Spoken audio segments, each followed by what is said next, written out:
ॐ योऽन्तः प्रविश्य मम वाचमिमां प्रसुप्ताम् सञ्जीवयत्यखिलशक्तिधरस्वधाम्ना अन्यां च हस्तचरणश्रवणत्वगादीन् प्राणान्नमो भगवते पुरुषाय तुभ्यम्. Shloka 15 in Vishnu Sahasranama is Lohatyaksha Suratyaksho Dharmatyaksha Hridaha Chaturatma Chaturvyuha Chadurdhamshra Chadurbhujaha. There are 8 words in this shloka, and the words are Lohatyaksha, Suratyaksha, Dharmatyaksha, Hridaha, Chaturatma, Chaturvyuha, Chadurdhamshra, Chadurbhujaha. The first word is Lohatyaksha. Adhyaksha means Adihridam Akshayasya Sa Adhyaksha. There is one who has that supervising vision. And in common parlance, we say that one with a proofreading eye or an eagle eye, not only he observes, he supervises. He just to see whether everything is going right, or he protects it. He corrects then and there, and he presides over it. And everything combined together is said as the supervising. So Bhagavan Vishnu, he supervises this world. Adhyakshaka means supervising vision, and Lohat means Loka means the world. Lohatyakshaka means one who supervises this world, and he is called Lohatyaksha. The next word is Suratyaksha. Sura means the Devas. The Devas are the governing faculties of this creation, and definitely they have to be supervised. And that's why Bhagavan Vishnu, he protects the Suras, that is the Devas. And one who supervises the Suras, and one who protects the Suras, one who presides over the Suras, one who controls the Suras, he is called Suratyaksha. The next word is Dharmatyaksha. Dharma, one who supervises the Dharma. Actually, Bhagavan Vishnu not only supervises the Dharma, he is very keen that any adharma should not happen anywhere. So a person who protects Dharma, who supervises Dharma, who controls the adharma, and who presides over Dharma, he is called Dharmatyaksha. So that's the meaning of the word Dharmatyaksha. And the next word is Kritaha. Kritam and Akritam.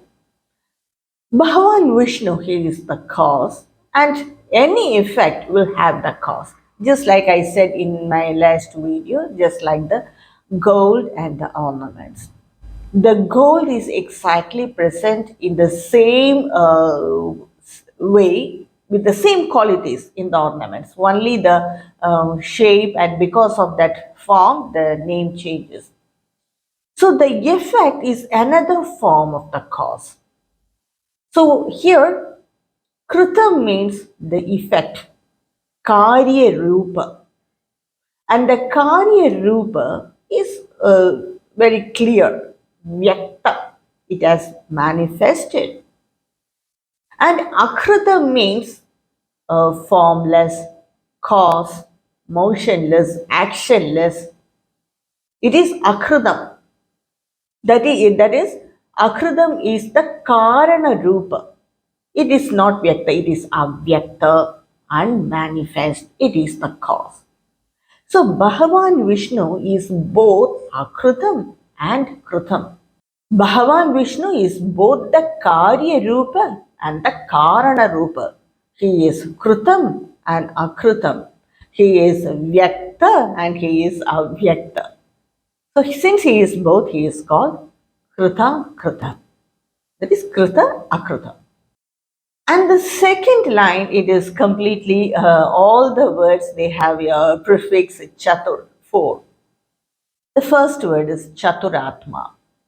Chaturatma means Bhagavan Vishnu. He exhibits his energies in 4 ways. That is, he has fourfold energies in all his functions. That is, his functions are creation, protection, and destruction.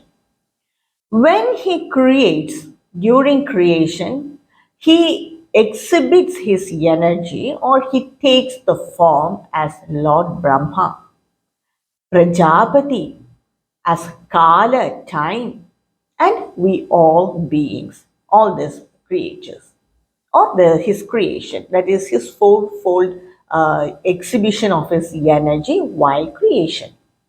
Why then he protects, that is during his function of protection, he exhibits his energy as Bhagavan Vishnu, as Manu, the lawmaker, as Kala, time, and we all beings. When he distracts also, when during his function to distract this creation, during distraction, he exhibits his energy as Yama, that is the Lord of Death. Again, time. Then we all these creations, all these creatures uh, are the part of that distraction also. And in another way, very important way, he exhibits his energy as a Rudra. So the fourfold energies of Bhagavan, while destruction is Rudra, Yama, Kala, the time, and we all creatures, that we are all beings are part of this destruction. So since he exhibits his the energy in 4 ways, he is called Chaturatma. In another way, it's all the all-pervading Brahman. This all-pervading Brahman, while creation, he takes the form of Brahma. To protect that creation, he takes the form of Vishnu. And to destroy that creation during destruction, during Pralaya, he takes the form of Rudra or Shiva. So all these Trinity gods are the different forms of Brahman, the all-pervading Brahman. In that way also he transforms himself into 4 forms, and so he is called Chaturatma. Another way of describing or interpreting this Chaturatma word meaning is the self, the Atma, exists as Vishwan in the Jagrada Avastha, that is in the waking state. The Jiva identifies with the physical body and the mind, and the self exists as Vishwan, that is in the waking state, Jagrada Avastha. The self exists as Taijasan in the Swapna Avastha, that is in the dream state.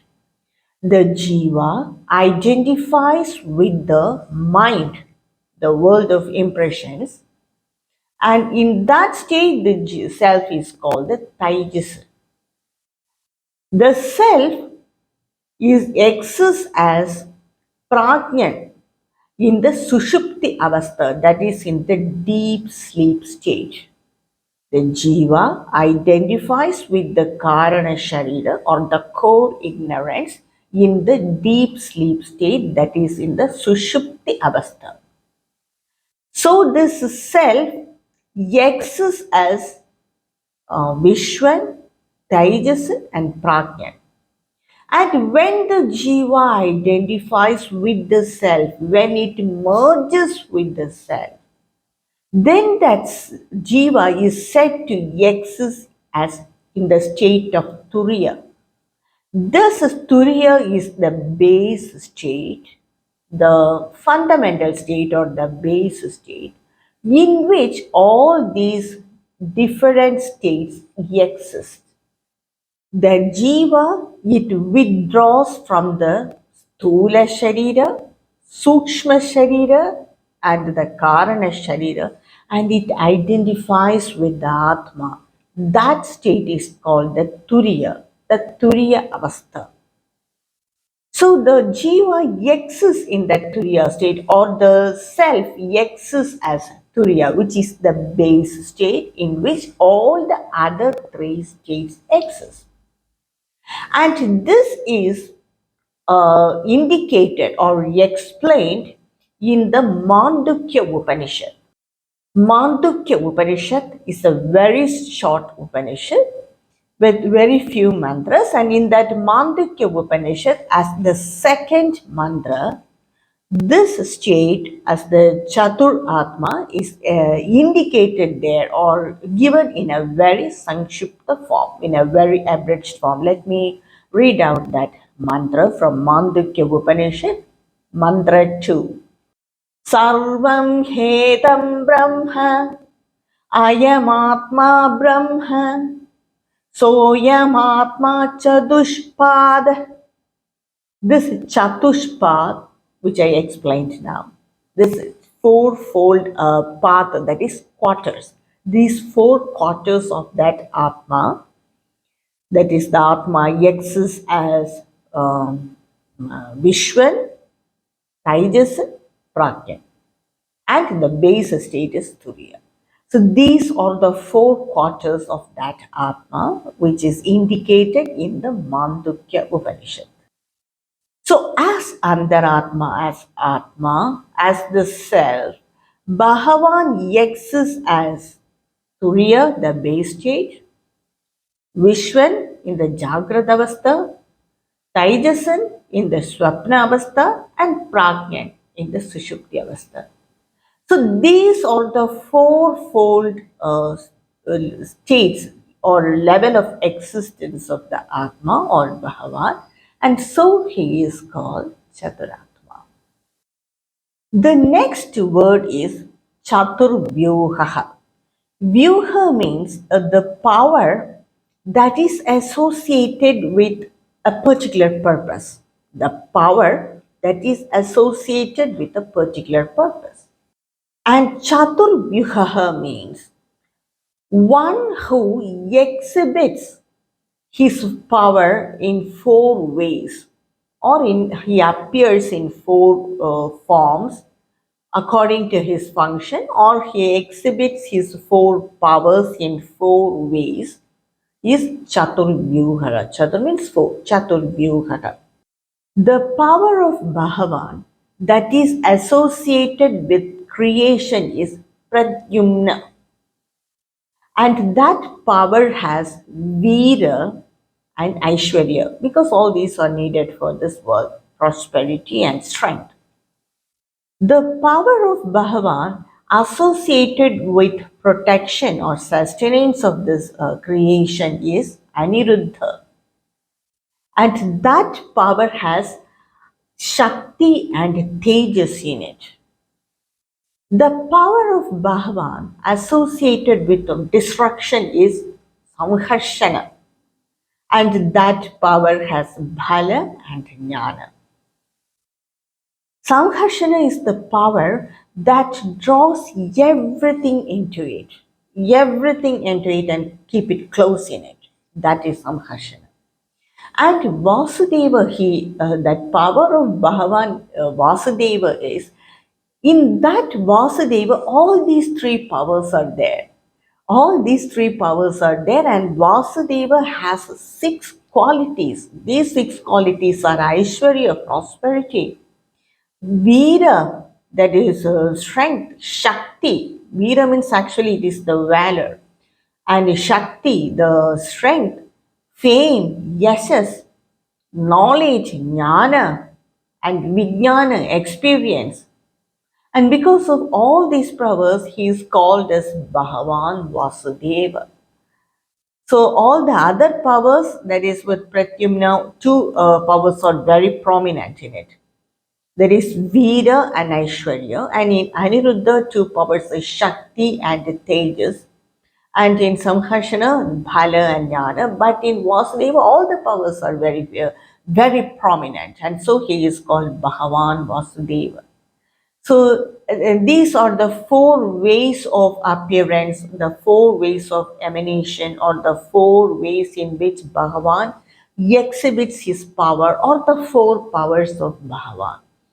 So Chaturvyuha means one who has or one who exhibits his power or shows his form in four ways. He is Chaturvyuha. The next word is Chatur Damshraha. Damshra means the teeth, that is the canine teeth, which usually the animals they have it, short canine teeth, or it can also mean horns. When Bhagavan Vishnu he took the form of Narsimha avatar, he had four canine teeth. And so Bhagavan is called Chatur Damshraha. Damshra means teeth. It all can also mean horns. When he took the Varaha avatar, he had two horns in that curved shape and two canine teeth also. So he is called Chatur Damshraha. So by both these avatars, Bhagavan is called by these two names. The next word and the last word is Chatur Bhujaha. Bhuja means the shoulders. Bhuja.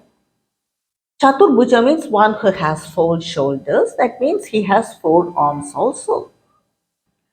In Bhagavan, in his right arm, that is the arm that is raised, that is lifted arm, right arm, he has that Sudarshana chakra, and this Sudarshana chakra is the power or the jnana of Bhagavan Shiva, and it has the tejas of the Surya Bhagavan. Surya, tejas of Surya, and the jnana, the knowledge of Bhagavan Shiva.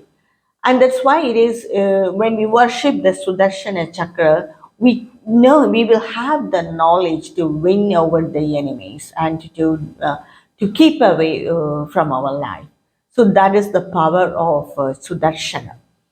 And in this right side lower arm, he has that lotus flower.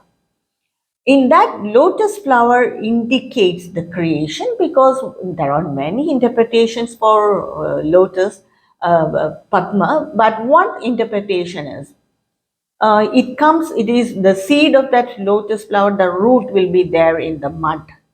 So over the water, the stem will come over the water and it will float on the water. And it has many petals, which indicates the infinity. So just like that, this creation, it will be there with Bhagavan, and as a seed form in the deluge, water of deluge. So during creation, it will come out from that pralaya, deluge water, and the creation will be there on the surface. So, by one of the interpretation of the lotus flower is this similarity of the creation and the nature of the lotus flower. So, Bhagavan Vishnu is holding that lotus flower to indicate or to symbolize that creation. And Bhagavan Vishnu in his left arm, that is in his left arm, raised arm, he will have that conch. Conch also indicates the sound of Omkara and creation. Omkara means A, U, M. A indicates the beginning of creation, U that sustenance, and dissolution, pralaya. So what Bhagavan Vishnu uh, is chilled by holding that conches. it indicates that this creation is that much only inside this conch, that much is this creation. I am holding it in my hand. So this creation is only that much which can be compressed in or put in a conch. That much is this creation. That's what Bhagavan Vishnu indicates by holding that conch in his hand. And in the left side, the lowered hand, he will have a gada, that is a mace or a club, which is called as kaumodaki. And it ward off all the negative thoughts in us. That is its power. It will drive away all the negative thoughts from us. So that is one interpretation for the word Chatur Bhujaha. And another meaning is Chaturbhuja means Dharma, Artha, Kama, Moksha. It indicates the four bhujas of Bhagavan indicates Dharma, Artha, Kama, Moksha. Kama, the desires are absolutely needed for this creation. The root of this creation is desire. So there is no wrong in having desires, but it should be strictly follow or aligned with dharma, righteousness. So when karma with dharma is absolutely accepted and needed for this creation to survive, and that is the karma is the root for any creation. Artha is wealth or prosperity, to earn money, everything belongs to Artha. Absolutely needed to survive in this world. When Artha yearned with Dharma, it will give only prosperity. That is, when we yearn Artha with Dharma, we will yearn for this generation or for the children or the people who are alive now or for some more time. But when we have that greediness to yearn more and more for future generations with some insecurity, with some anxiety, all that, then we will strive to yearn artha with adharma. That artha will definitely will be dissolved. So whatever yearned with dharma is right for this world, and Bhagavan's four shoulders indicate that. One of the four shoulders indicate that. When Kama and Artha is yearned or when lived with Dharma, then gradually it will lead us to moksha. There is no doubt in it. And that is why, after the Puranic period or after that core Vedic period, after that period, the form of Bhagavan, it will have four bhujas to indicate the way of life that should be followed in the age of Kali. One who has four bhujas is Chatur Bhujaha, and Bhagavan Vishnu has four bhujas, and it indicates one of the interpretation is it indicates Dharma, Artha, Kama, and Moksha. These are the 8 words of this shloka, shloka 15 of Vishnu Sahasranama. So Bhagavan, he supervises this world, he controls this world, and he presides over this world, and like that, he supervises Dharma, he supervises the Suras, the Devas, and he is both the effect and the cause. He is the Kritam and Akritam, that is, Kritam is effect and Akritam is cause, and he has a fourfold energies related with his function, creation, protection, and destruction. And he exhibits his powers in four ways, and he has a four teeth, and he has four bhujas, which indicate dharma, artha, kama, moksha, and in each of this and he is having one weapon which also indicates something related with creation and protection. So these are the eight words of this shloka, shloka 15 of Vishnu Sahasranama. I will continue with the rest of the slokas in my next video. कायेन वाचा मनसेन्द्रियैर्वा बुद्ध्यात्मना वा प्रकृते स्वभावात् करोमि यत् सकलं परस्मै नारायणायेति समर्पयामि। ॐ तत्सत्।